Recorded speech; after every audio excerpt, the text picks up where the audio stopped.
Salut tout le monde!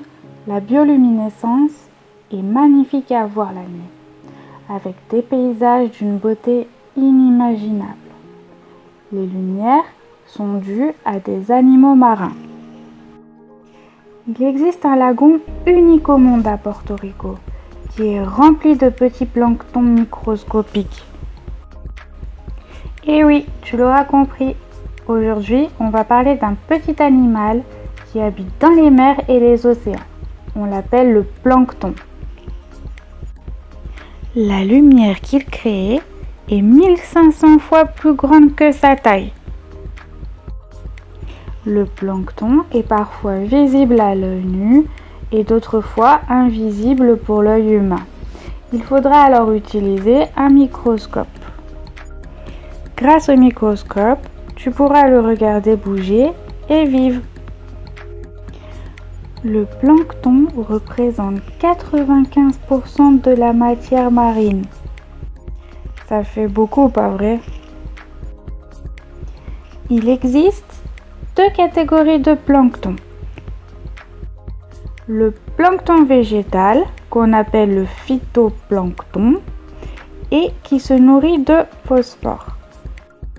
Et il existe une deuxième catégorie de plancton, le plancton animal, qu'on appelle le zooplancton et qui se nourrit de phytoplancton. Le phytoplancton est la base de la chaîne alimentaire marine. Il nourrit beaucoup de mollusques, de poissons et de crustacés. Et c'est grâce à notre ami le phytoplancton que tu as de l'oxygène dans l'air. En gros, il t'aide à respirer. Les phytoplanctons dans le monde produisent la moitié de l'air que tu respires grâce à la photosynthèse. Il absorbe du CO2 dans l'air, fixe le CO2 dans l'eau pour le rejeter en O2 dans l'air. C'est son processus de photosynthèse au phytoplancton. Mais à cause de la pollution dans la planète, le plancton commence à disparaître. Le plancton est vital pour nous car sa photosynthèse nous donne l'oxygène dont notre corps a besoin pour vivre. Sans lui, l'écosystème serait en danger et beaucoup d'espèces marines commenceraient à s'éteindre. Le phytoplancton se nourrit dans les eaux froides, car la nourriture dont il a besoin se trouve dans les eaux froides.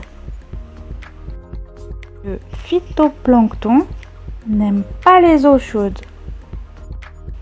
car dans les eaux chaudes, il lui manque des substances nutritives dont il a besoin pour vivre. Cela pourrait créer des problèmes économiques.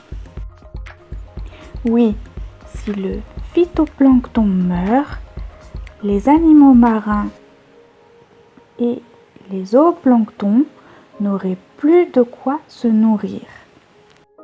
S'il n'y a plus de poissons, les pêcheurs n'auront plus rien à manger. Cela pourrait bien détruire toute la chaîne alimentaire marine. Plus les eaux sont acides et moins il y a de l'oxygène. Car la photosynthèse ne se fait pas comme il faut avec de l'acide. L'oxygène, qui devait être rejeté, restera alors en dioxyde de carbone. Oui, l'acidité bloque le développement naturel de la photosynthèse.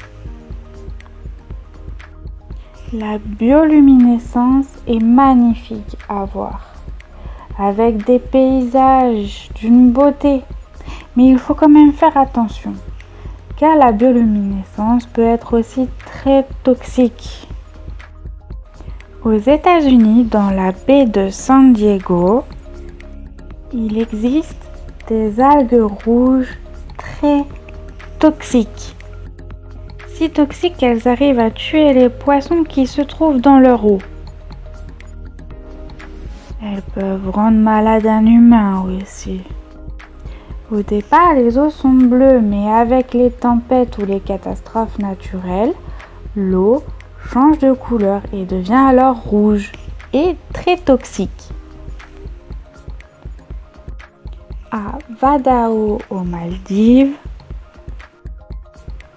l'énergie des vagues se transforme en lumière par le phénomène de bioluminescence. Certains micro-organismes comme les phytoplanctons sont l'équivalent à de petites algues. Ce que tu viens de voir en vert est des phytoplanctons. Les phytoplanctons ont une membrane cellulaire stimulée mécaniquement et qui brille. Les phytoplanctons réagissent au mouvement des algues, des courants et à la présence de l'oxygène. Tu sais, l'air que tu respires. Les phytoplanctons brillent pour montrer qu'ils existent ou en présence d'un éventuel danger. Voilà, cette vidéo touche à sa fin. J'espère qu'elle t'a plu et que tu en sais plus sur les planctons. N'hésite pas à mettre un petit pouce en haut si la vidéo t'a plu et tu peux aussi t'abonner si tu veux. À bientôt!